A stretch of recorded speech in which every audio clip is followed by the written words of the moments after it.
ಅಶೋಕ್ ಪಟ್ಟಣ್ ಸಚಿವ ಸ್ಥಾನಕ್ಕೆ ಅರ್ಹರು, ಬೆಳಗಾವಿಗೆ ಇನ್ನೊಂದು ಮಂತ್ರಿಗಿರಿ ಕೊಡಲೇಬೇಕು, ಎಲ್ಲರಿಗೂ ಆಸೆ ಇದ್ದೇ ಇರುತ್ತದೆ ಎಂದ ಜಾರಕಿಹೊಳಿ.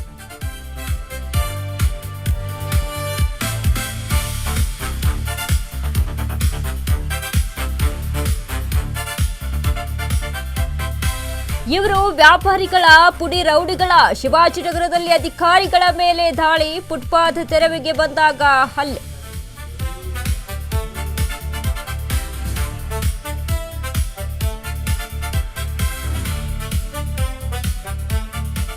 ಡಿಕೆಶಿ ಬೆಳಗಾವಿ ಪ್ರವಾಸದ ವೇಳೆ ಮಹಾಲೋಪ, ಡಿಎಚ್ಒ ಈಶ್ವರ್ ಗಡಾದ್ಗೆ ಶೋಕಾಸ್ ನೋಟಿಸ್, 7 ದಿನಗಳ ಒಳಗೆ ಉತ್ತರ ನೀಡದೇ ಇದ್ರೆ ಶಿಸ್ತು ಕ್ರಮ.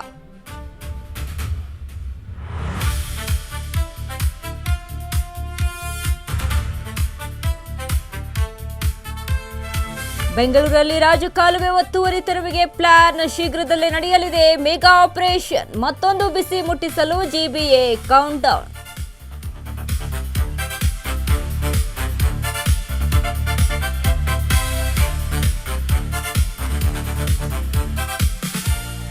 ರಾಜ್ಯದ ಹಲವು ಜಿಲ್ಲೆಗಳಲ್ಲಿ ದಾಖಲೆಯ ಮಳೆ, ರೈತರ ಮೊಗದಲ್ಲಿ ಮೂಡಿದ ಮಂದಹಾಸ, ಮೀನುಗಾರರಿಗೆ ಸಮುದ್ರಕ್ಕೆ ಇಳಿಯದಂತೆ ಮುನ್ಸೂಚನೆ.